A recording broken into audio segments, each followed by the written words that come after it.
Right, Viv, welcome back to the podcast.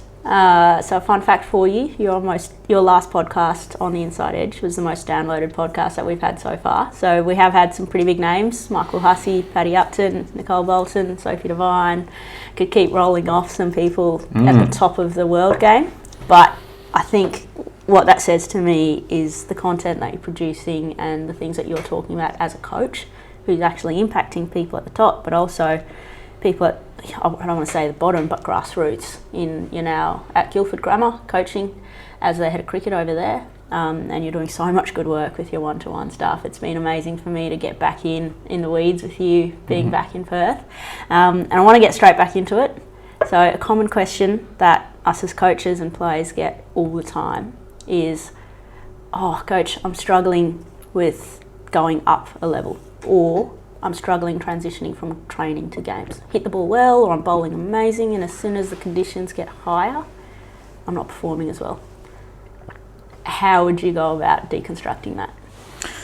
Yeah, it's a big question, isn't it? And it's one that you receive all the time. And thanks for your introduction. And I think that another important point is, like, regardless of whether you're talking at sort of an amateur level or grassroots level, right up through the pros, we're all dealing with the same things because we're all human beings.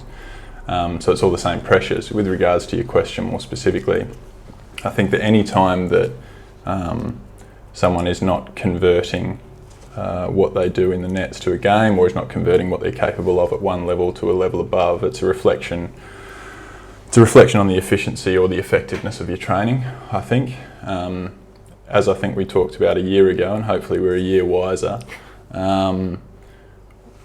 we talked a little bit about sort of like, if you want to think about it in terms of a maths formula for performance, is essentially your the potential of your physical mechanics and what you've trained, your trained responses. That represents your fullest potential, and your performance is that minus any emotional interference. And emotional interference usually comes down to variables. So my advice for anyone who's struggling to convert their performances from one level to another, or from the nets to a game, is to identify that and have a long hard look at your training and whether your training is adequate to enable you to withstand variables and to battle them and overcome them. And I think that sadly the industry standard of coaching probably doesn't recognise that, or hasn't discerned that yet. The people who do deal in that space are few and far between, and typically a bit more expensive also, because their understanding is greater. But I think that's generally it. You're looking at emotional interference, and so when you train, you have to train your responses so well, so naturally, that they can still stand up in the face of variables. So what do you mean by those variables? So variables, if you take batting's always easiest for me to refer to. So if you take it as a batter, and say you are practicing, you're practicing front foot drives, and you're using a machine, or you're facing certain bowling. Let's say you're using a machine and it's 65 mile an hour or whatever, and you sort of hit a few of those okay, and you're making good contact in the nets, and then when it comes to games, it feels very foreign, doesn't feel transferable. It's an indication that you haven't tested out variables. And the thing that you and I have fortunately benefited from as players is the understanding of how simple your mechanics can be when you have good tuition. And so variables would be change of environment, wicket conditions, weather conditions, oppositional behaviour, as well as swing, seam, pace of the wicket, pace of the ball through the air, expectations of others, spectators. That's 10 off the top of my head, and there's numerous others, but these are all variables that we have to find a way to train, and we have to be quite creative in that sense, but it all stems from the leadership of coaching or leaders, I think, and that's what really needs to be addressed, I think, and cricket's a bit slow, I think, on the uptake in that space. Yeah, so you mentioned physical and emotional and mental variables there. Mm-hmm. If I break down the game of cricket, basically, so say if we take batting, your job is to see a ball, hit into a gap and hopefully make some runs. That's the very simplified version of it. Your job at training, or say if you're playing in the twos, is to do the same thing. Your job in the ones is to do the same thing. Spot on. Yes, there's an increase in variables in the sense of in the ones, you're going to be bowling with more revs on the ball. They're going to be more accurate. You're going to get less loose balls, but your job is the same. Yeah. So if we look at the emotional variables, from my experience, I think this is the main problem. It's the emotional variables. So why is it that it is so hard? Why is it that some people completely lose the plot, myself included, when you go up a level and all the noise is there? But my job is effectively the same. And I've trained myself to a standard. Like if I take myself an example, I'd trained with half the Australian team for 9 months and was well and truly competing with them. But I go in to play versus WA, it's at my old ground with my family watching, there's all the noise. I know my mechanics are right up there. Yeah. I know that for sure. We've trained that. Yeah. I know how well I can hit a ball. Yeah. I go out there and miss a full toss and get bowled. Sure. How do you break down the emotional variables? That is we've talked a little bit about that experience that you went through. It happens to everyone. It's happened to myself, of course. I think this is where it goes much broader than cricket, in the sense that as a human being, we need to be much more discerning. We need to be better at understanding our purpose more broadly, and where cricket fits into that. And I think that educationally today, we are encouraged to specialise so early, to create a niche that will make us valuable to an industry, without really understanding the cause and effect more broadly, or our purpose within the world more broadly.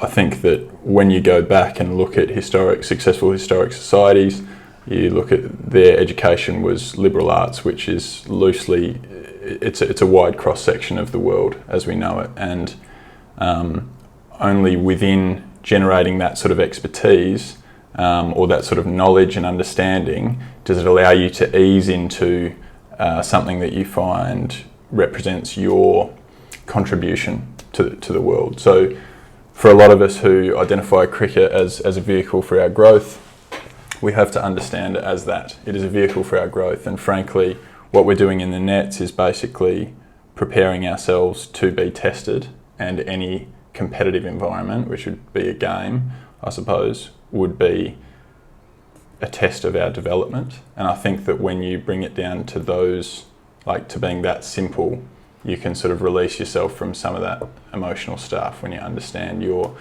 place in the world more broadly. I'll never forget, I had a student from the UK, professional cricketer, young man, and I asked him, what he's trying to get out of his cricket, or what his relationship with the game is, and he said, "Hey, mate, I want to play for England.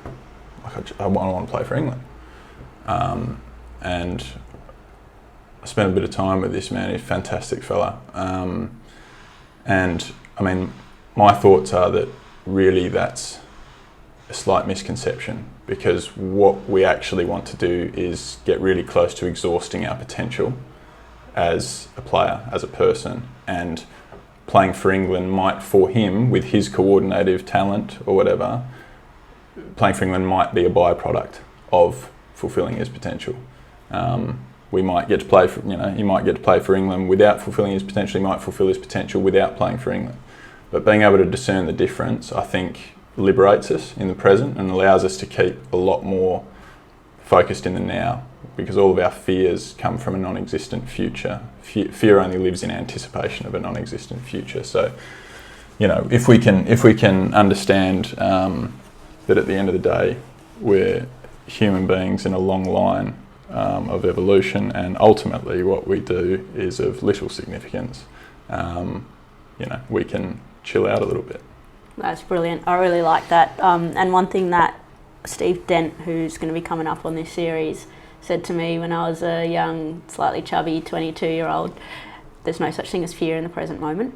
Mm-hmm. But if we break that down, is it why are we scared? Why are we scared of the future? Why do we think that wearing, the England badge or the Australian badge or playing for your country is your measure of success.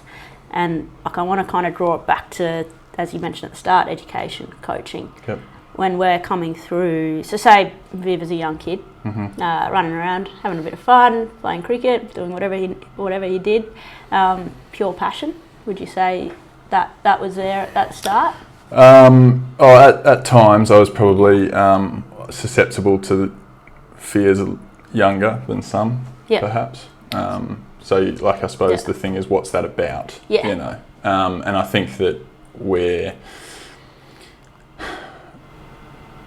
like this probably feeds into sort of the concept of the ego as well, which is the ego is a survival tool, like it's a survival mechanism that we've needed biologically, because essentially we need to be aware of fear, like legitimate fears. We need to be aware of if we want to survive. And so the closest thing we have to that within a cricket context is probably getting hurt. So like conceiving of, you know, some person has the capacity to bowl a hard object pretty fast at our body, and we know that if that hits our ribs, that's going to hurt. So that's about the closest we get to what I'd say is like a rational fear or like a logical fear, because that's very primal. I suppose where we've evolved as a society is that, or if we speak within this context that we're talking about, which is performance in a sporting realm, our ego's there to help us survive, but it's actually a barrier to helping us thrive. And so, you know, I'm in the business of helping people thrive. So as a result, you know, we need to learn to domesticate the ego a little bit. And we're so fortunate that we get to play a game and that our ego is less relevant than it was 2,000 years ago. There are fewer things that can threaten our lives. So yeah, I mean, I think there's that, but I suppose our fear comes from we've relied upon cultivating good reputations in others historically in order to survive. Now, not so much. So yeah, I suppose that's how I sort of understand fear, but I think that you hit the nail on the head there where you said if you can learn to have faith and engage in the present moment more often, you'll experience less fear. Yeah, absolutely. And something I've found is there's a difference. It's from Pippa Grange, who's a psych of the England football team, and she talks about not enough fear and in the moment fear. So you talked about the fear of getting hit by a cricket ball. Right. That's kind of your in the moment fear, where there's a genuine fear of getting hit. Or if you're going for a walk late at night, you hear a ruffle in the bushes and you're like, oh God, what's going to happen? That's in the moment fear, cortisol response. Yes. But then underneath that, you've got your not enough fear. And I think that's where we talk about ego and spirit. So not enough fear is fear that I'm not enough unless I achieve X, Y, Z. Sure. So if I am not enough, if I don't play for England, therefore when I get out or I have a run of low scores or I'm not able to translate my performance from grade cricket to county cricket, now, oh shit, I'm not enough unless I get that, which means I'm not valuable, and my value as a human, or my ego thinks my value as a human is based on achieving this certain outcome. And I can't wait to watch the Olympics coming up, because these athletes have spent 4 years, 8 years, 12 years of their lives building towards a specific outcome. But I wonder how many of them are able to strip back all of that and actually look at, well, maybe this is just a test of the growth I've had in the last 4 years. But the question is where does that fear come from? Because we can talk about this, we both agree with it, and I think most athletes out there would also agree with it to a point. But why is it that we think that we need to achieve all these external things to be worthy? I think it's because if you are lucky enough to come from a loving support base as a young person, you're constantly told that you're special. I think it's that, and we're all unique in that we've been given unique gifts. They're just different resources with which to add value to the world. That's sort of how I see it anyway. But when you're constantly told as a young person before you have the capacity to reason, if you keep getting ingrained to you how special you are and how brilliant you are and all the rest of it, you you rely upon that for your worth, as you talked about, and so all of our actions then, particularly prevalent through adolescence and into adulthood, become around basically continuing that narrative, that we are special, we want to feel that way. But ultimately we're not. And I think that's where what I talked about at the start in terms of broader education, broader perspectives, really help with that. I recall doing a bit of, it took for me until I sort of did a little bit of solo travel to areas that didn't know cricket existed, for me to recognise how ridiculous it was that I attached some of my worth to playing cricket when the vast majority of the world has no idea what that is. Yeah. So like, what is the point? You know what I mean? Like, it's so subjective, and I think that we can recognise, or we can lessen our fear based on like the fact that there's 7 or 8 billion people in the world now, but also if you accept time as linear, then enormous time. I mean, one of my favourite sort of epiphanies that came to me a few years ago was I was down in my hometown, which I love, and I was doing some stretching just on the lawn outside, and we're really lucky that from the lawn we can sort of see out to the ocean. And as I was stretching, I just sort of started following this ant that was in front of me on the grass. And it was just for like a minute or two, and I just sort of followed it as it travelled, I don't know, a couple of feet. And I sort of started thinking from this ant's perspective, at least physically, where it was like, man, these blades of grass are enormous, and I'm like traversing this massive desert, but by our measures it's only a couple of feet, sort of thing. And then the contrast with that was I looked out at like these cliffs on the ocean, or these enormous sort of rock formations that have essentially been unmoved for millions of years. And it's like my 80-year life in the midst of this to do you know what I mean? Like it's relatively insignificant. So that's really liberating, I think. And when you acknowledge that, or when you have consistent reminders about that, you certainly don't need to fear getting out in a game of cricket. Yeah. I love that. That's a great analogy, and something you've said a couple of times now is liberating. Like, that's really liberating, or doing this or having this insight is really liberating. Yeah, a lot of players will come to us as coaches and say, I just don't have that freedom. So the question we started with for the first time, it was, I can't find that freedom at a high level. I've got the freedom in the nets, or I've got the freedom at lower grades where I know I'm good enough, you could say. But that feeling of liberation, but the context as which you've just mentioned it, it's got nothing to do with cricket. No, so exactly. Why are we searching for that liberation, that freedom within this small game?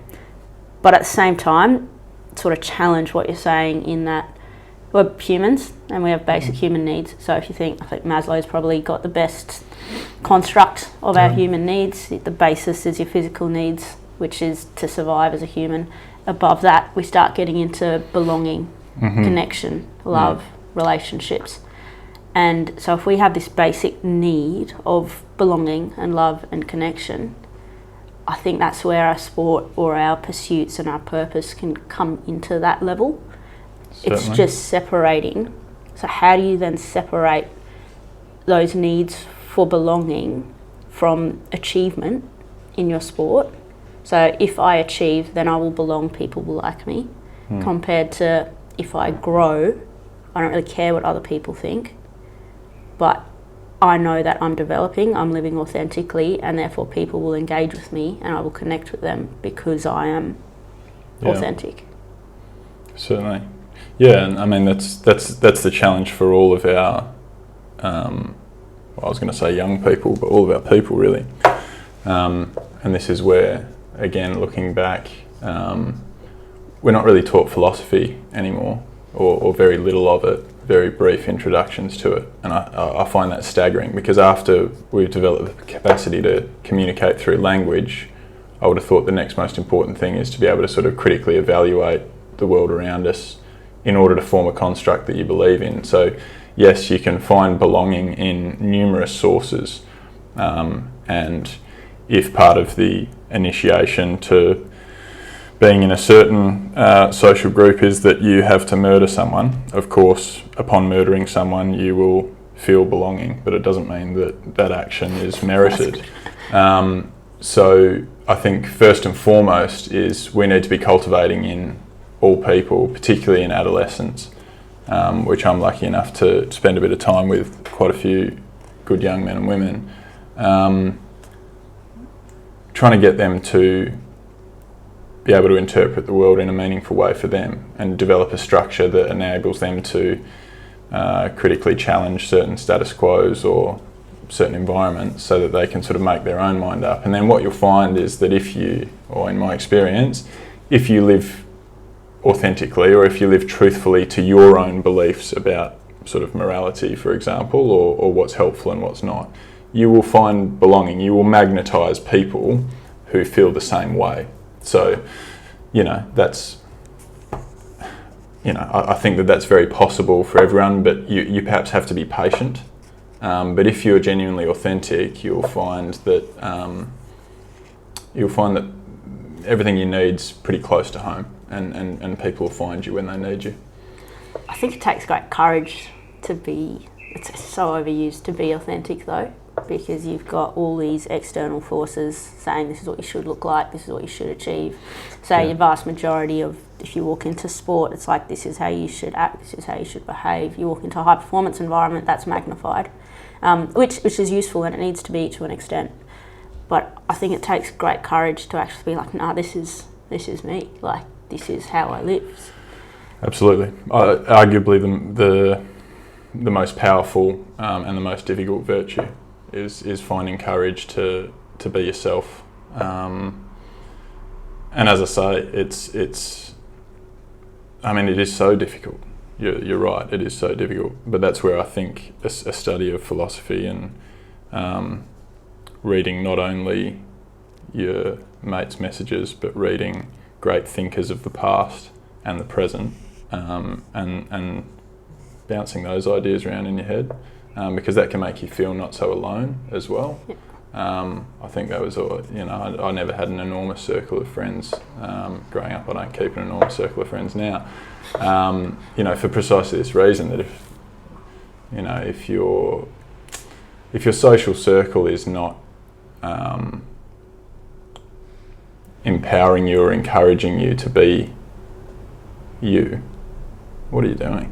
Like, what are you doing there? You're in a cage. You're boxed into something that you don't necessarily identify with. And I see so many people in that space in sporting clubs that don't represent them very well or their belief systems. And ultimately, that's why you get a lot of movement within clubs as well. Well, if we take a realistic view of, say, someone's in their mid-20s and they're listening to this thinking, well, yeah, all makes sense, be yourself, but they've been conditioned from an early age to live to the status quo for so long, particularly once in sport, once you get to your early to mid-late 20s, you're starting to have a few setbacks and you're starting to wonder, like, what is it I'm doing? And I call it that sort of great crucible moment generally in your early to mid-20s when you start to work out who you are. But how would you, if someone's in the weeds and completely lost and deconditioned, how do you actually help them discover who they authentically are? Like, fight through all the weeds to get back to that little kid or whatever it is. I think it's very difficult if you don't have existing support systems. So I've been really lucky in that sense that I've had a lot of people in my life who are much wiser than I, with a lot more experience than I, who have enabled me to challenge ideas safely. So I think that if someone's listening and they have a support base or they have one person that they can trust to be themselves with and say whatever in front of, that's probably a starting point, because then you're connecting with another human being. I think that's critical. I feel it would be arrogant of me to probably peddle an idea to someone who doesn't have that, because I've never experienced that. I've been really lucky in that sense. But I would say that if you have the capacity to read, then I think reading's a great portal to give us a whole bank of ideas, and it's a really efficient and economical way to introduce yourself to new ideas. Podcasts are great also. So we are speaking kind of deeper level philosophical topics. If someone wanted to get started on reading or listening, if you had 3 texts or podcasts, I know it's hard for you. That's so difficult, Doesn't have to be 3, but not a huge amount. Your go-to text that you would give to someone starting out on this journey.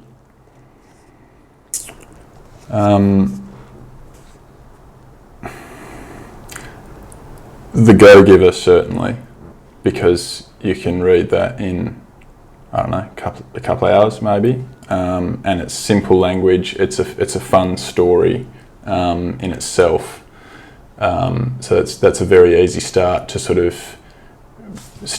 allow people to form a structure about how they interact with the world. So briefly with the Go-Giver, it's sort of your first objective in life is to survive. And then beyond that, if let's talk economically, because that's probably a significant area for a lot of people. Your first objective is to survive. Then your next objective is to save, because it allows you a little bit more comfort and a more peaceful existence. Beyond that, when you have surplus to that comfort, your next objective or your source of fulfillment beyond that is to serve. So the Go-Giver illustrates that much better than I ever could in a really pleasing story. So that'd be text number 1. Far out. What have I got over there? I don't know. I think I wouldn't point people back to original philosophical texts, because they're typically really dry, but potentially a modern adaptation of it, or sort of like the crib notes on something.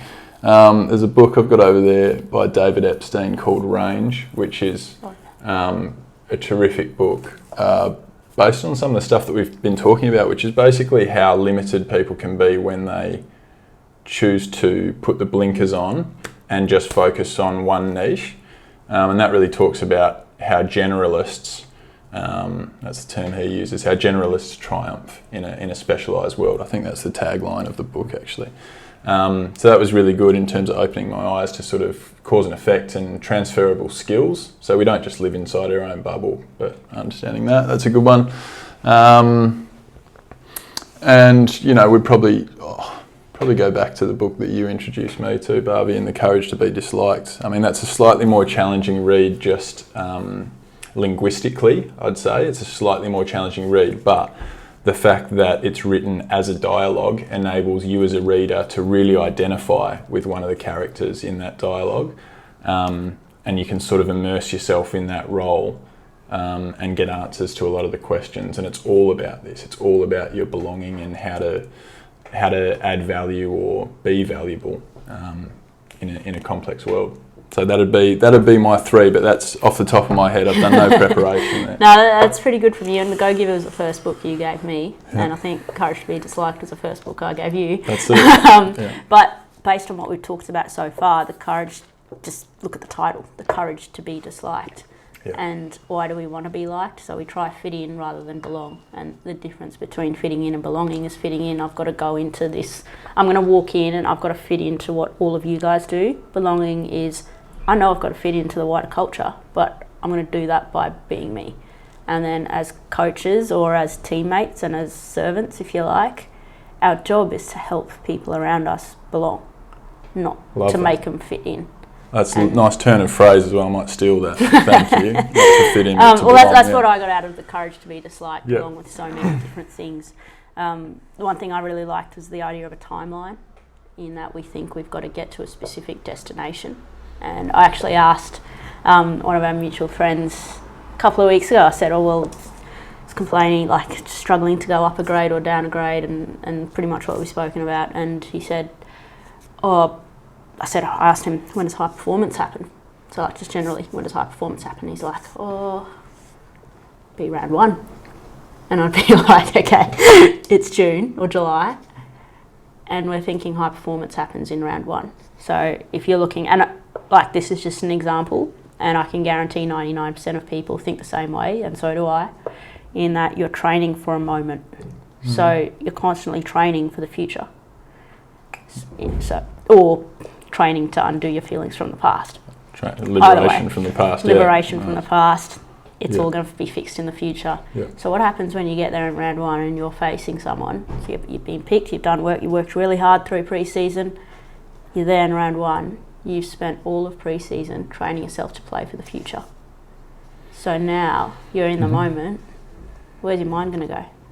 What happens in I can't remember the term you used, the non-existent future, and how that all comes back. But I know what you're doing really well, and taking it a step further than simply like reading texts and doing your own work is you're running some workshops, which you did with the semi-floreate woman, and now you're the high performance coach at UWA Cricket Club. So can you talk us through how you're taking these concepts that you've built up over time into actionable items for everyday cricketers that want to push the envelope? Yeah, thanks for that. That's something I'm always really keen to talk about. The first thing is with that fear, and I probably should have mentioned it earlier, but I know that you put it on the little preface to this with Ash Agar presenting his cap to Wes, which was just a lovely moment, and I thought you were really good at discerning some of the messages through that. And the one thing he said was, when you're faced with inevitably thinking about a conceivable future, which is fear, potentially, we tend to, because we're geared predominantly biologically for survival, we tend to go to worst case. Like, that's our first thought. Yep. We tend to go to worst case. Shit, what if this goes wrong? What if I bowl a beamer? What if I get bowled? What if I, whatever. And I think that what Ash said, in the sort of really lovable, endearing way that Ash speaks, is he says, imagine if it went really well. I think that's what he says, something along those lines. And if you're familiar with Ash, he talks like that all the time, and that's why he's such a lovely guy to be around, is that he chooses optimism more often than some. But I think that the key for me is you are always going to go to worst case scenario, and that's where your fear comes from, and what the consequences of this conceivable action are going to be in terms of my social standing and all the rest of it. But all I think we need to do is we just need to get closer to truth, and we can do that by broadening the spectrum. So like, yes, imagine if it goes really, really well. What's the best case scenario here? Okay, we're familiar with the worst, we're conceiving of the best, and that at least gives you a balanced spectrum that hopefully will enable you to engage back with the present, to go through whatever routines you need to in order to get back into the present. So that's a great example of like one of the things that we'll talk about in the workshops. The workshop structure I engage took a little bit of courage for me to start these workshops, because obviously none of my ideas are original. They're borrowed from various giants of the past, but I'm trying to make them a bit more accessible for people who aren't necessarily born philosophers or don't enjoy reading Descartes in their spare time. So what I do is essentially it's a 4-part series, and the first part is about understanding our drivers predominantly. So it's understanding our purpose, connecting that purpose and mission within this context, and how we identify with the game, how important it is to us, that sort of thing. And from there, we get sort of a structure about, what we're actually about, which is not winning games. It's not playing for England. It's more about, how we're going about things. And I forget the term that I heard the other day, but it was sort of like a perennial purpose. Do you know what I mean? Like, not one that's sort of checkpoint to checkpoint. Like, you have these tests along the way, but it's like establishing an everlasting purpose, if you like. Yeah. And then there's sort of 3 different facets that typically I think that comes back to in terms of what gives us fulfillment, and typically their growth, connection and service. And then each of the subsequent 3 workshops is dealing with each of those and the sort of barriers that present in a cricket context and a non-cricket context with that. So we'll talk about in fact, the second workshop is titled Ego versus Spirit. Right. The third one looks at connection, which is connection to purpose, connection to task, connection to time, connection to environment, connection to people. So we talk about how we can direct our attention more efficiently to achieve our tasks and all that sort of thing. And then the final one is undoubtedly my favourite, and that is service. And it's looking at what resources we have in order to serve. And that's what's awesome, because when we think of resources, we tend to think of much more tangible things like potentially money. But our currencies for service are so broad. Like, there are so many different ways in which we can serve, and ultimately, once you understand that your fulfillment comes from that, you can get excited about this, so many different ways that you can serve. And so that's what I've been spending a bit of my time doing, is working in a space with people who identify significantly with cricket, as in they use that as a genuine vehicle, as one of their primary vehicles for their growth, and trying to help people to just dismantle some of the barriers that we come across over the course of a season, from pre-season day one to the back end, or to the grand final or post-season or whatever, and just sort of trying to, I suppose, use our experience of the past, shine a light on what the future may look like, what obstacles we may have to face, but then equipping us with the tools to actually, when we get that, it's not overwhelming.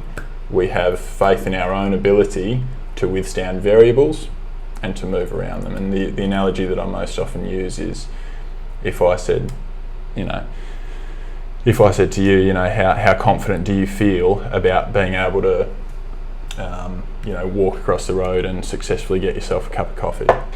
And it's like, you have no idea what variables you'll face in that time or that space, but you have confidence in your ability to do it regardless, because you've learned to walk, you've trained your walking, you've trained your perception and your sight and your foresight and all the rest of it. So once we do that, we're sort of liberated from the fear of variables, and we experience enormous sort of self-belief. So that's what I'm about, and it's been the most rewarding work that I've ever done. So I'm just really pleased that I'm getting an opportunity to do that in a few different spaces, and hopefully in the future many more. That's brilliant, and I suppose it comes back to the question we first had, which is the question that almost every athlete has: how do I make this jump? Well, okay, you're going to make this jump by hitting 3 times a week and bowling, or you're going to go and do the work. But at the same time, it's not really accessible. It's very difficult to access this kind of training. I think that's what you're doing really well. But you've got a group of blokes walking in. If you could say, if you look at the grade cricketer as an example, first grade cricket is one of the most ego-fueled, most challenging environments I think anyone can walk into. Can be, yeah. It's just the nature, the construct. It's you out there versus 11 other blokes. The chat, I can't even imagine what goes on at times. How do you approach the topic of spirit with a group of 11 first grade male cricketers? It helps a lot when you have an existing relationship. So you already have a connection to someone, and that's what I talk about in terms of having a support base, someone with whom you feel comfortable being yourself. But I think that it's, as a facilitator of these sort of discussions and hopefully this sort of growth or transformation, it's about trying to share common vulnerabilities, I suppose, or common experiences. So with all of these workshops, I tend to lead with a little story of my own about where I've failed in this, or where I've learned, if you want to couch it in those terms. Where I have struggled with a certain stimulus, and how when I've chosen ego over spirit, and when I've chosen spirit over ego. And I'm happy to share the one here briefly. Is probably the most the cleanest example ran over the course of 2 seasons, and there's a chap who plays plays grade cricket here. He's been a very, very good bowler for a long time. He's played a little bit of state cricket, probably not as much as he's deserved, by the name of Josh Nicholas, and he's really lovely, fast action, very skiddy, and I've sort of always found him quite a challenge whenever I've come up against him. And anyway, knowing that he's one of the guys that poses the biggest challenge to me in grade cricket, in the lead up to this fixture, probably 3 or 4 years ago, the fixture's in the diary, I know when it is. In the lead up, and I know that what he is able to do with the ball is a challenge to the very edge of my capacity at the moment. So if he's at his best, he potentially challenges my very best. Yeah. And basically in the lead up to this contest or this test of my growth and my skills, I didn't hit any balls. I made excuses for myself to stop training, that I was too busy or I was focusing too much on my coaching. I couldn't afford the time to, which is all bullshit, all rubbish, just proper ego stuff. Anyway, evidently come out against Perth at Fletcher Park and just play the most awful innings I can ever remember. I got 9 off about 20 balls, didn't end up getting out to him, got out to another mate of mine, but and from the sidelines it mightn't have looked like anything sort of out of the ordinary potentially, but walking off the field I was really embarrassed because I was so aware that I'd opted for ego over spirit. And it was a real low point actually, because I sort of felt like I just wanted to run away. Do you know what I mean? I just wanted to flee the scene,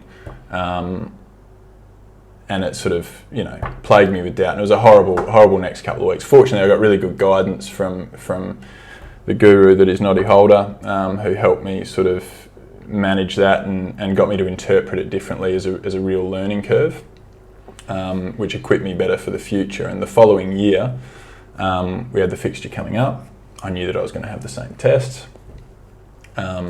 but this time I opted to live in spirit, which is basically a preparedness to give of my best and have faith that is enough to fulfill me in any case. And so I did the work, and on that occasion I got challenged, but this time, because I was living in strong spirit, I managed to bat really well and sort of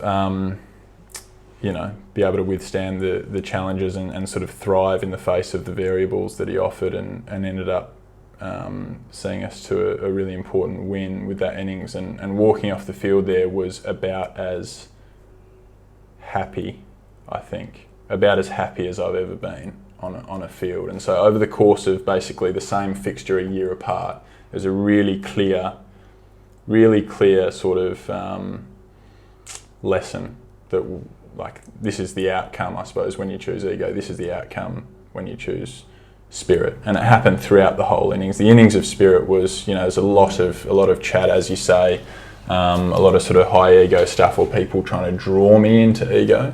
But I found liberation in being honest and authentic and saying to Josh and his teammates at the time, yeah, mate, this is a real challenge for me, but I'm just out here doing my best, and you know what I mean? Whereas the year before I'd sort of got sucked into going, oh, well, I'm not bothered by, which is rubbish. I was, of course, it was a challenge.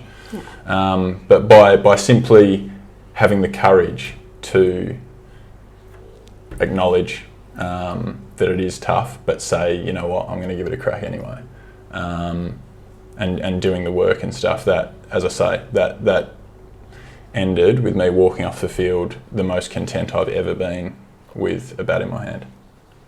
That is a wonderful story, and something that I want to pull on a bit in terms of spirit. And firstly, if you can define what that actually means. So breaking in, because I think spirit can, as soon as you say the word spiritual, a lot of people put up the shutters, and they're just like, yep, they're the Zen and wanky people, put them in a corner, and we'll just carry on doing our thing. Mm-hmm. But I think it's misinterpreted what spirit actually means. So how do you go about explaining that?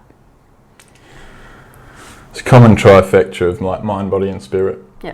which you and I have spoken a bit about, and I know that we both use it as a bit of a foundation or a reference guide for ourselves. But I think it's pretty widely accepted now. You know, like mind, body, spirit are sort of like the three facets of our being. So if we're in balance in those spaces, then we're usually pretty content. In terms of identifying what spirit actually is, probably easiest to do it by removing what mind and body is. Yep. So spirit is not our capacity to intellectualise and think. Spirit is not our physical being. So spirit is the extra facet, which is it's the intangible, but I'd say it's a connection, it's an awareness. So it's a connection to something greater than yourself.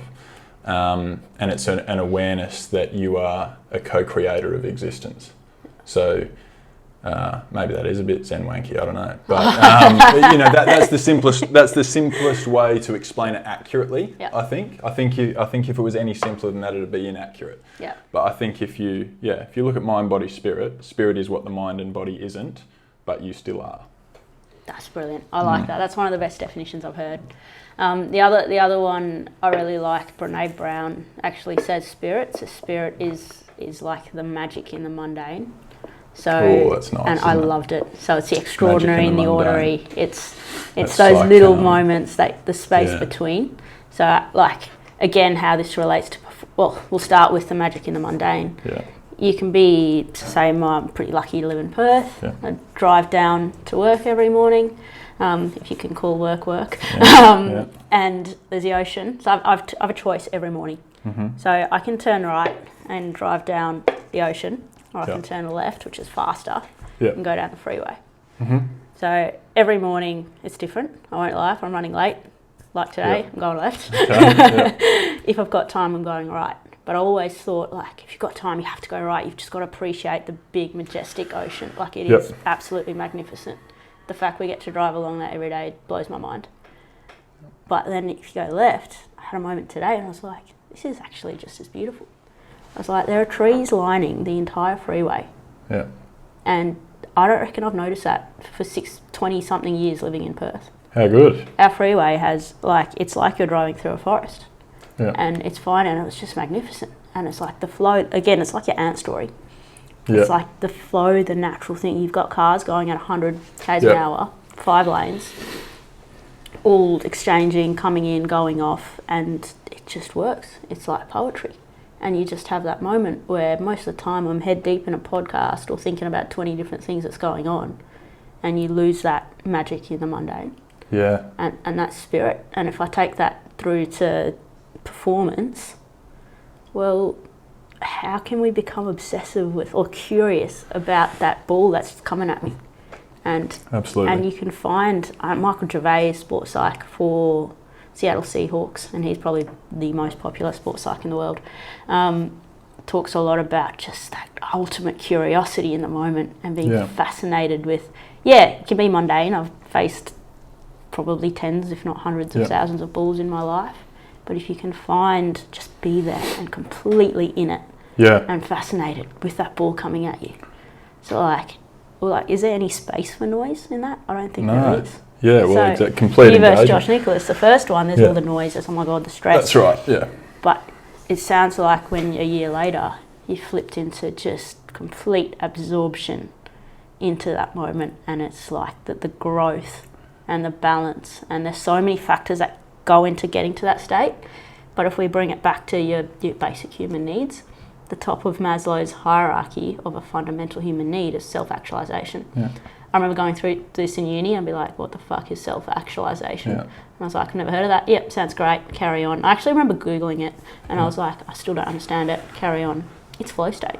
Right. That's all it is. It's creativity. Yeah. So if you're an athlete, if you're into sport and that's your vehicle for growth, it's a human need to express your creativity, he calls it. I would call it spirit. Yeah.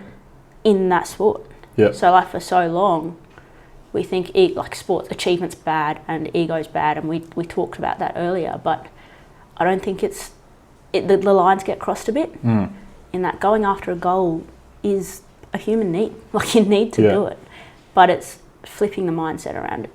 I'm doing this because it fulfills me Yes. and it's aligned with my values, Yeah. as opposed to I'm doing this to be accepted by others. That's right. And like it's not only sport, an artist or a dancer, an artist, their self-actualization or their float is the creativity of creation, like doing their thing. And that's, for me, that's spirit. Sorry, a bit of a tangent there. No, that's awesome. And there's only a couple of things that I'd add, and I think that this is the difference between ordinary coaching and high quality coaching, is understanding that we've sort of gone from, or the way I've seen it within a cricket context is we've sort of gone from, in the past, there being like one coach of a team who's responsible for all these different skills. And in order to have some semblance of order, that coach would need to be just very authoritarian, very rigid, and very one-dimensional in terms of everyone sort of must be the same. Then we seem to have sort of like slammed all the way over the other side of the spectrum, where now we have myriad coaches, but the rhetoric around it, certainly in this country, in Australia, is sort of like, oh, you know, find your own way to do it, find a way to do it. And that's, I mean, why would you be paying a coach 6 figures a year to say that? Like, just put them on tape recorder, say, hold your shape, you know what I mean? Like, find a way.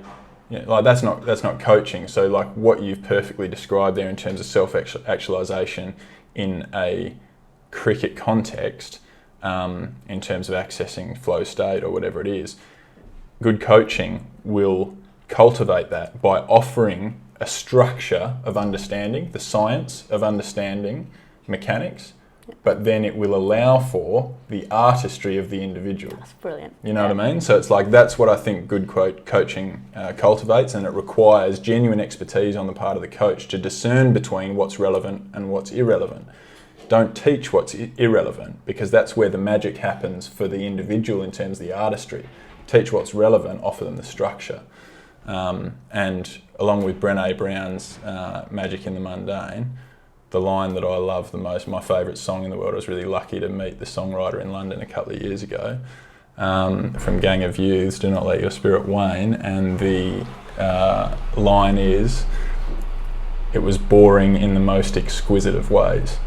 And that's like one of my all-time favourite lyrics. That is good. And if you haven't listened to the song, I reckon that's a great starting point. If you're struggling with spirit, sit in a dark room for 8 minutes and listen to that. And there's a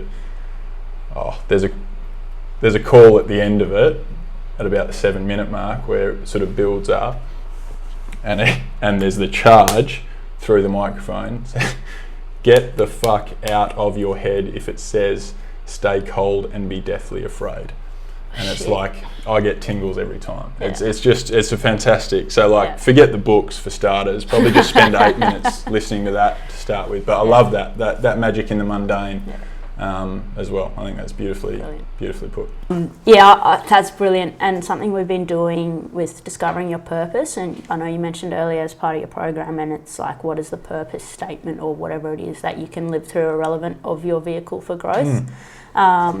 A really cool way, if anyone wants to kind of start working that out, is it's not just about books or experiences in your life or you at your best. They're all great ways to start thinking along that concept, but really, I love it, is going through songs that you love, going through movies that you like, quotes that you've heard. So one of mine is Jack Johnson, Better Together, and the line is, love is the answer for all of the questions in our head. Why are we here? I'm going to butcher this. Why are we here? Where did we go? How come it's so hard? Or something like that. There's 3 questions. I highly recommend listening. I can't believe I've forgotten that. But I've actually got it written down. And it's like one of my core values is love. And within that, I think with values, you have to define them, what they actually mean to you. Otherwise, they're meaningless words. But for you, do you have a structure of values or purpose statement, personal philosophy, anything along those lines? Yes, I do, in the sense that I have that perennial purpose that we talked about, and that is to be growing, to be connecting, to be serving. So that's ultimately what guides me. But then, in terms of how I access those experiences, I look at virtues, and virtues are my resource through which I can sort of find that fulfillment, I guess. And I suppose in terms, how do you define a value? As you said, like it can just be meaningless words. So like how is it that you define values? Well, I think value, it's a good question. Values are essentially simple words that connect to who I am. But within that, they always have a backstory. So I talk a lot about an origin story. Yeah. So if you think about a superhero, you're watching a movie, every character has an origin story that describes who they are. And for me, values, I've got a specific sort of thing that I've worked through over the past of how I come to those values. And they're basically, one, a description of who I am, and two, a guiding path to where I want to go. So as an example, the three that, and they do change if I'm honest, but the three that I'm currently living by are courage, passion, and love. And within each of those, I could have written those down for you 5 years ago, and they'd probably be the same three words, but they mean entirely different things. So if we take courage as an example, I've got a good story here actually, another tangent, but on the golf course. So courage, one of my values, the origin story is that, so the way I came to that is a common theme through all my great crucibles, all my setbacks and my big, deep, dark moments. The common theme in getting through all of them was courage, and the common theme that led to all of them was a lack of courage. So by going into my life story and actually mining these things out, I worked out courage was a common theme in those big setbacks. The other side of it is something that's entirely valuable to me is family, and everything for me is family. And my parents deciding to leave Zimbabwe in 2001. And we had a really good life there. Like we had a big house, big garden, thriving business, maid servants, like the whole package. Families all close, it was a safe environment. But there were a couple of tickers that start signs of the country going downhill. Back then it was pretty good, that my dad noticed. And there were a couple of moments that were entirely against his values. Where he decided, nah, we're going to Australia. And at the time, everyone told him, you're an idiot. Like, why would you do that? You've got such a good life. You're going to leave with 3 kids under the age of 10 and a thriving business. Like, what are you doing? And then in the next decade, 100,000 Zimbabweans all followed him to Perth. Exactly. Yeah. Exactly. And 2 years later, my uncle gets murdered. Wow. My other uncle gets abducted because they just made shit up and take him away. I could go on for days about stories that happened, but on the flip side, I never would have played professional sport, not a chance in hell. We never would have got through full university while being able to be at home with our family. Like, long story, but courage is everything for me. It's got a backstory, it's very relevant in who I am today, and it's very relevant on who I want to be. So that's, for me, that's a value with meaning. And as opposed to, oh yeah, I'm going to highlight these words in a list of values and I think they're really relevant. So how do you then, once you've identified courage as a key virtue, it's a key theme that's cropped up across your life, that's sort of, every time there's been a fork in the road, courage has been the determining factor about where you go. So how do you then, have you got sort of, I mean, this is what I tend to do in the workshops, is cultivate practical reference points or like checkpoints to go like, okay, did I choose courage there? So do you have that? 2 parts to it. So the first part I would say is a specific performance setting, and the second part is a day-to-day. So actually probably first part's a day-to-day. So I actually use courage to bring up things that I want to do every day. So for an example, I have a cold shower every morning. I hate it. Every day I stand there looking at the shower and it's running and it doesn't need to be running and I don't want to go in. Good for you. But it's like training every day, I'm choosing courage and that's it. It's like, and I can put it, I don't mind if I put it onto hot straight away, but I have to choose to walk into a cold shower. Right. And the other side of it is like, it's beneficial for your health. So it's not like there's no reason other than fear that would stop, or discomfort that stops me going into that shower. There is no reason. It is not bad for you. It's good. Like, so that's a day-to-day thing of reminding. And that's why I'm not a huge fan of these big long morning routines, but I am a fan of simple things that you can do. It takes a second that reminds you of who you are. It's meaningful, absolutely. The second part is when I'm in the weeds, under pressure, high conditions. Pre-performance, post-performance reviews are now based around my values rather than an outcome or even a process. So as I said, golf on Monday, I was playing in my first tournament, if you like, and had a cracking front nine, unbelievable, like just flying, absolutely in flow state. And like, of course, check my score. Oh no. Message my dad, Oh, going no. well, send a few snaps, gee, I'm on today, I'm going to win this. Yeah. Of course, Yeah. what follows? Bang, downhill. Yeah. Scratched 2 holes, scraped a point, scratched. So in 4 holes, I've scratched 3 of them, hadn't scratched 1.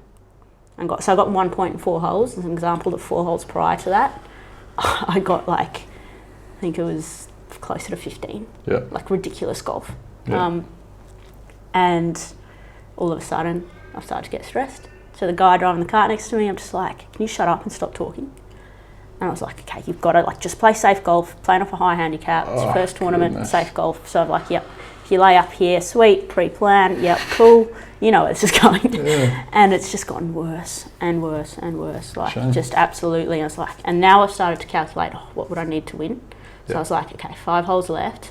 If I can just get 2, I had such a good front nine, 2 points in each hole. Sweet, I'm good, I should win. I was like, what the fuck are you doing? So there was a moment where, because I was the only girl playing 3 boys, I always tee off last. And I'm just like, courage. So pre-game, my method of a pre-game is now what is 100% in your control. Shot selection, deep breath, pre-ball routine essentially, or pre-shot routine, and the courage to be myself. There's only 3 things that are in my control. What does it mean? What does courage to be myself mean? It means, well, mine is courage, passion, love. Or I kind of use connection sometimes instead of love. So passion is, I love this. I love being in the weeds. Let's enjoy this. Courage, no, like play the same game. You can have the courage to work out what is the best possible outcome from where I am, and the courage to execute it irrelevant of what happens. And love or connection, so I transmit that into, so part of my connection definition is environment and nature. So it's like pre-ball routine, connect to the ground, look around you. You're playing at the Vines, there's a beautiful lake there, there's green grass, there's blue sky. And flipped it in a second. Like 1 hole, I've hit the green, par 3, I've gone 3 points, won the whole thing. Yeah.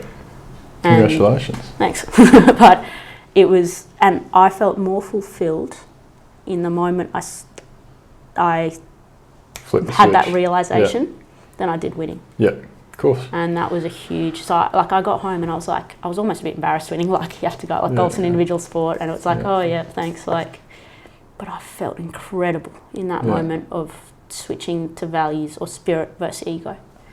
And like, there it is, isn't it? Like that's the proof, that's the whole playing for England or fulfilling your potential thing. Like that's the thing, we get so distracted by winning because of how that then cultivates a perception upon us rather than actually like, no, what you actually want to do is stand over the ball amidst a bunch of variables and pressure and opt for courage, choose courage, you know. Unbelievable. What a great story. Thanks for sharing. I think that thing you mentioned about your dad, I suppose feeling his personal values or your family's personal values were better aligned with Australia than Zimbabwe at the time period, is probably, well, I find that really important as a distinction, because when I try to define values for myself, I don't necessarily have words like you do. I think that when I grew up in our family home, my mum's a remarkable person in terms of her capacity to care and be compassionate and understand alternative perspectives and stuff. Anyway, we grew up, we had a virtue board in our kitchen that sort of listed 40 or 50 virtues, and so I sort of walked past this every day and sort of read it every day, and I got to understand what a lot of the words meant. And I suppose when I define values now, what a value is for me is basically a virtue that supersedes any context, so, or variable, right? Yep. So like, it's all good and well, you can say, oh, I know Barbie, she's really honest. Mm-hmm. And then if I say, hey Barbie, do you like my haircut? And you think it's terrible, you go, oh, it's interesting, looks good. Yeah. You know what I mean? So it's like, that's where honesty would be a virtue that is at your disposal. It's a resource for you to use, but it's probably not a value in terms of my definition, because it's susceptible to the context. Yeah. So for me, I suppose when I'm determining values, it's like, which of the virtues would overpower context? So the context becomes irrelevant. I like that. Yeah, so I reckon that's sort of, again, it's such a simple way to go, and there's always going to be a hierarchy of values, because whenever they compete, one's going to trump every time. So, you know, I would like to think that some of my values are courage, compassion. No, courage probably not. And then this is the thing, like it's arguably all contextual, because we live, fortunately, quite a luxurious existence where we're not tested with sort of life and death stuff. And I think it's probably impossible to know what your truest values are in that sense if you go by my definition, because unless we're threatened with a gruesome death or torture, you're going to struggle to know. But I think, if you're choosing behaviours that you're choosing in every context of your life, then I think that constitutes a value. So while I don't have anything sort of written down, I suppose I'm pretty aware of the virtues that I find particularly important. Yeah. So would you reference, like, I think you need a reference point so you don't get caught up in the noise and the distractions. So would you say those virtues, they don't have to be specifically defined or structured, that's what you fall back onto? Yeah, I think so. I mean, it's a point of reflection. Yeah. I mean, you know if you've lied, right? You know if you've been deceitful or dishonest. Yeah. So I try to be really honest, and there's some tact that goes around that as well, and it sort of depends on the relationship you have with the person who's, you know, cultivating the response. So, I mean, I had a question just last night actually about a guy asking me about his batting and how I feel his batting's going. Mm-hmm. And I know this guy a little bit, don't have a particularly strong relationship, so, you know, I didn't want to be dishonest, but at the same time, I didn't want to sort of drop a bomb on this guy. So I said completely accurately, completely honestly, but was somewhat tactful, I hope, in the sense that at the moment I think that you're making your batting look more complicated than it needs to be, and I think that you've got a few more layers of understanding before you can really be liberated and simplify it. So you're on that journey. So, you know, it's those sorts of things where that's a value that I'm going to continue to be honest, but not at the, you know what I mean? You're not going to be a dickhead. I suppose it's kind of like a spectrum, isn't it? So, like what we've spoken about, it's not black and white, nothing is black and white. Mm. So, could you possibly look at your values or your philosophy or virtues as a spectrum of, okay, there's different levels of courage, for example. Mm-hmm. This is where I was at this moment, this is where I am now, and as the conditions or the noise gets higher, generally you're going to pull back on that, because that's the most authentic version of you, and you're going to want to mask up or hide it, or the ego is going to be like, actually, no, as opposed to courage, I'm going to choose safety. And sometimes, like for me, courage is not only, take a batting context, it's not having the courage to come down and whack the spinner back over the head. Mm. Sometimes it's the courage to be simple. Yeah. My ego is saying, no, look good, you want to look good. Like, they're worse than you want to dominate them. It's the courage to be, no, what does a team need? It's the courage to serve. What's important now. Yeah, so that sort of thing. But, like, where are you potentially on the spectrum? Like, I've never thought about it that way, but I like what you're saying. I mean, I think that's a really good way of thinking about it. If you sort of say, okay, I identify with 40 different virtues. Yeah. Okay, they're virtues that I have at some point in my life accessed, and I think that they're positive things. What you'll find is that then that's the spectrum of access to those virtues, or the importance of those virtues, lessens in the face of variables.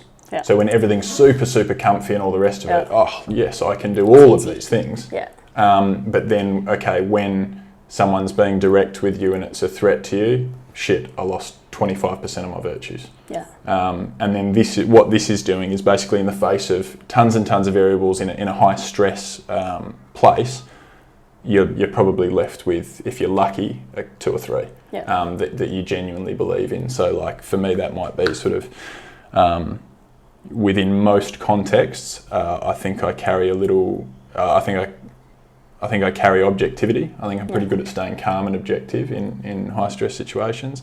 The other thing I try to be, I've got a lot better recently at sort of carrying a bit more humility, which comes from perspective and experience. I've got a long way to go on the courage front as well, but I think courage is sort of an overarching thing, overarching theme. So it's interesting that you've identified that as one of yours. So yeah, it's an interesting topic, and I think that you're so wise in terms of ensuring that you have a structure to allow you to keep checking in that your actions are aligning with who you want to be. Well, yeah, that's all it is. I think it's just a reference point. And another way I really like actually is having like a personal philosophy, if you like. And again, this is always changing. That's the point of growth. It's nothing. It's just a reference point for where I am now. And I'll go through these exercises or thoughts or reflections regularly. At least twice a year. I'll strip everything back. But the personal philosophy statement is essentially taking your values and putting them in action. It's quite hard. I reckon it took me about a month to get the right statement. But again, it's purpose statement is the other way. So it's, as you mentioned, what you guys do is try get your purpose that is irrelevant of the context. So mine would be to play from love and fire. And no one knows what the fuck that means besides me. So I'm interested. But if it's play, so again, this is go back to life story, some key questions, future, where am I now? Play for me is everything. It's that earliest, happiest memory. So when I was a kid, that most genuine, authentic version of myself before all the noise started to fly in. And the common theme for me was always play. It was out with my brother, whether it was on PlayStation or when I was very happiest as a kid, I was playing. And combine that with when I'm at my very best now, on or off field, work, family. It's that play, it's that cheeky, that competitiveness, it's banter, the dad jokes. It's just play. The word play I connected with. And then love and fire connect really well with my values. So love is, again, connection, fire is passion. When you say passion, I'm really curious about that because I've been thinking quite a lot about it. What does that mean? Like you say on a golf course, like it's sort of like that. I love this. Like I love the sort of the moment, the heat of the moment, but I love the sort of connection to the environment and like I suppose like a gratitude that I'm bloody here and not elsewhere. But like, do you find that passion has a distracting quality ever? Yeah, good question. Passion is essentially doing what I love and things that make me feel good, and that's something that's really important for me. Like my other option, if I don't, for example, pursue this business or podcast or cricket, is like literally what I'm doing as a part-time job now is working as an ex-phys, doing pre-employment medical. I'm literally testing urine as a job, and it's like, I don't want to do this. I have no interest. It is not fulfilling, and we're here for a limited time. I'm not serving, essentially, by doing this. So that's passion. But the second part of that, I think there is a downside of passion. It comes down to that really wanting it. And I'd be interested to see what you think in that. How do you differentiate? It's probably a key thing in cricket. It's like I really wanted it. I really want to do cricket for a living. It's not always about looking good to others. But I just want to be a professional cricketer because I love it and it's my passion. But then wanting it so bad now restricts you again. Because you can't access liberation. Absolutely. No, I think that's really well put. I've read some really good stuff on this recently, actually. But I think there's nothing wrong with passion. Like you've put it as one of your values, and I think that's great. And how you've defined it is great. Where people fall down, it's not that passion is necessarily bad, it's just passion in and of itself is not productive. It's just a sort of interest, and you get these sort of like flashes of like supreme energy, and I'm a massive culprit for it, like all the time. Like I'll find myself at 1:30 in the morning and I'm buzzing and I've got papers all over this very table and I'm bloody writing down lists and squads and batting orders, and I'm going to do this and this and this, and then this is going to be the best program in the world and blah blah blah blah blah. And then I wake up the next morning and I don't have that same energy, and this is just noise. Like this is sort of distraction. So as I say, the passion of itself is great as a catalyst, but it's got to catalyse productivity. Yeah. Like one of my favourite quotes from, a quote from one of my favourite coaches, UCLA's John Wooden, one of my favourite ones of his is, don't mistake activity for achievement. Yeah, I like this. And I see this everywhere in a cricket context. Everywhere, particularly in an amateur, in an amateur and professional cricket context. Like, people are just trying to be busy, but they're not seeing the wood for the trees. Like, they're not actually developing.